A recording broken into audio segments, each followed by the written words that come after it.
Welcome back mga idol! Ngayong season ng PBA walang height limit kaya todo gastos ang mga koponan para sa mga imports. Isang matinding digmaan kung saan naglalakihang prangkisa para lang makuha ang mga naglalakihang ex-NBA stars at world-class talents. Sa video na ito, hihimayin natin ang 10 highest paid imports ngayong season. Alamin natin ang kanilang annual earnings o ang kanilang tinatayang kita kada taon at ang kanilang pambihirang ambag. Tara, simulan na natin ito. Magsimula tayo sa top 10 spot. Walang iba kundi si James Dickey III ng Phoenix Fuel Masters, ang sandigan ng koponan sa ilalim ng ring. Ang kanyang tinatayang monthly na kita ay pumapalo sa 1.5 milyong piso. Katapat ng malaking sahod na ito ang kanyang taglay na 6'10" frame na nagbibigay sa Phoenix ng solidong anchor sa defense dahil sa kanyang pambihirang wingspan at swabing lateral movement. Bantog si Dickey sa kanyang mabilis na tempo sa pagsupalpal ng bola at walang takot na pakikipagbalyahan sa rebounds na kanyang pinatunayan sa isang nagbabagang 2020 debut. Siya ang depensibong angkla ng Fuel Masters kung saan binabago niya ang anggulo ng bawat tira ng kalaban sa loob ng paint habang nagtatala ng double-double averages gabi-gabi. Para naman sa ating top 9, pumapasok si Jalen Johnson ng Rain or Shine Elasto Painters, ang all-around scoring machine na bumuhat sa opensa. Ang kanyang buwanang sweldo ay pumapalo sa 1.55 milyong piso. Sulit na sulit ang halagang ito sa kanyang 6'9" height dahil taglay niya ang perpektong bigat at tangkad para makipagsabayan sa pisikalang laro sa loob ng shaded area. Kilala si Johnson sa kanyang pisikal na laro kung saan kaya niya laging mag-create ng sariling tira kahit gipit sa oras. Napaka-versatile ng kanyang opensa dahil kaya niyang pumatay sa pick-and-roll plays, magpakawala ng step-back jumpers at sumaksak gamit ang kanyang malalakas na balikat. Yayanigin naman natin ang top 8 sa pagdating ni Mubashir Ali, ang dambuhalang sentro ng Terra Firma Dave. Ang kanyang tinatayang kita kada buwan ay naglalaro sa 1.6 milyong piso. Ginamit ng Terra Firma ang kanyang purong 7-foot height bilang pangunahing panakot upang magsilbing lehitimong rim protector na bumabara sa mga drive ng kalaban. Kilala si Ali sa kanyang tradisyonal na low post operation kung saan ginagamit niya ang kanyang bigat upang itulak ang mga defender bago magpakawala ng mga swabing hook shot. Selyado niya ang ilalim ng ring sa pamamagitan ng kanyang mahusay na footwork at pambihirang laki. Para naman sa ating top 7 ay si Daniel Ochefu, ang ex-NBA star na may bitbit na championship pedigree ng Blackwater Bossing. Ang kanyang nagiging take-home kada buwan ay umaabot ng 1.65 milyong piso. Bitbit niya ang solidong 6'11" height na nagpapataas ng husto sa kanyang interior presence. Kaya naman napakadali para sa kanya ang kumuha ng mga crucial na offensive rebounds at second chance points. Tanyag si Ochefu sa pag-set ng mga solidong screens para sa kanyang mga gwardya bago mabilis na lulunsad patungo sa rim para sa isang alley-oop o slam dunk. At dahil galing siya sa NBA at NCAA stints, napakataas ng kanyang defensive IQ kung saan alam niya kung kailan magsasagawa ng help defense. Nasa top 6 spot naman ay si Ismael Romero, ang versatile forward na may world-class na kalidad ng Meralco Bolts. Ang kanyang tinatayang kita kada buwan ay 1.7 milyong piso. Tamang-tama ang kanyang sukat na 6'8" dahil ito ang nagbibigay sa kanya ng matchup advantage. May sapat siyang tangkad para sa ilalim, ngunit hindi nawawala ang kanyang kabilisan sa perimeter. Si Romero ay may pambihirang ligsi dahil kaya niyang mag-dribble tulad ng isang gwardya habang nakikipagbalyahan sa mga sentro.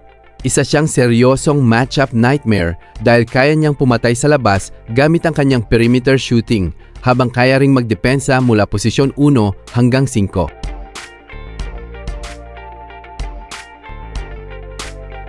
Pasok sa ating top 5 spot ang panibagong import na si Marcus Lee ng San Miguel Beermen, ang lumilipad na reinforcement para sa kanilang championship run. Ang kanyang buwanang kita ay pumapalo sa 1.75 milyong piso. Ginamit ng San Miguel ang kanyang 6'11" height upang solusyonan ang kanilang rim defense, kung saan ang kanyang mahabang reach ay nagsisilbing target para sa mga high-low alley-oop passes. Tanyag si Lee bilang isang mapanganib na rim runner na mahilig tumakbo sa transition para sa mga malalakas na dunks, bukod pa sa kanyang pambihirang depensa sa perimeter. Saktong-sakto ang kanyang athleticism sa mabilis na ikot ng bola ng San Miguel.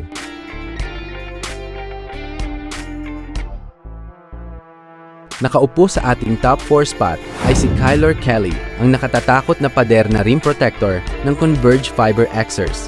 Ang buwan ng kita ng depensibong monster na ito ay aabot sa 1.8 milyong piso.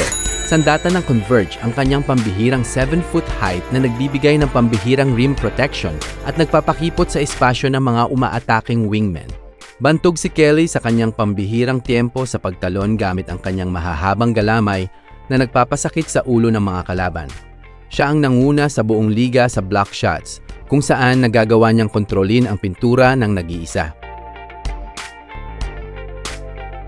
Sa top 3 spot, ang nagbabalik na premyadong si Cady Lalane, ang subok at garantisadong pambato sa inside-out dominance ng NLEX Road Warriors. Ang kanyang monthly revenue ay pumapalo sa 2 milyong piso, kaya naman mayroon siyang kabuuang 8 milyong piso na naipon sa loob ng 4 na buwan.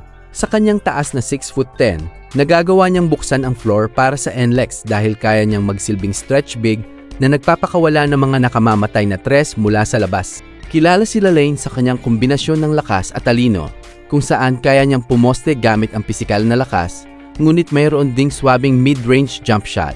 Mayroon siyang pambihirang picking ability sa pick and pop situations na nagpapasakit sa ulo ng mga defenders.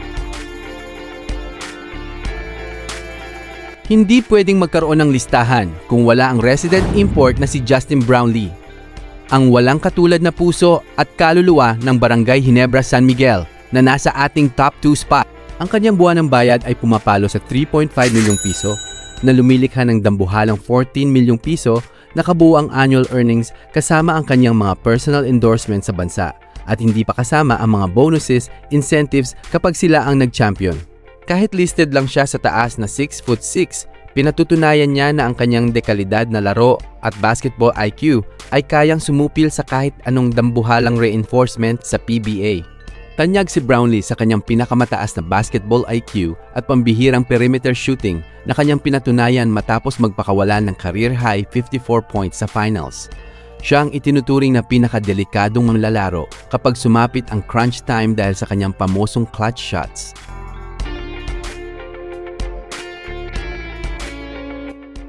At ang nag-iisang hari na nakaupo sa ating pangarap na top 1 spot ay si Bol Bol, ang absolute highest paid player ngayong season ng TNT Tropang 5G, ang global sensation at ang pinakamalaking usap-usapan sa kasaysayan. Ang kanyang astronomical monthly salary ay nagkakahalaga ng 7 milyong piso na kung susumahin sa buong tournament ay umaabot sa makalaglag pa nga na 28 milyong piso na total earnings. Pitbit ang kanyang nakalululang 7'3" height. Nagawa niyang baguhin ang takbo ng laro sa PBA dahil sa kanyang pambihirang reach na nagpapakaba sa kahit sinong defender sa bansa. Kilala si Bol Bol bilang isang natatanging unicorn na may kakayahan ng isang gwardya kung saan kaya niya mag-dribble, pumukol ng tres mula sa logo at magsupalpal ng bola ng walang kahirap-hirap. Pagamat siya ang nagdala ng matinding takot sa liga, tuluyan siyang nawala sa kasalukuyang finals dahil sa kanyang Achilles injury. Kaya naman, napilitan ng TNT na kumuha ng bagong replacement import na si Chris McCullough para sa karera sa kampyonato. Isang napakalaking panghihinayang ang pagkaka-injury ng isang global star na tulad ni Bol Bol.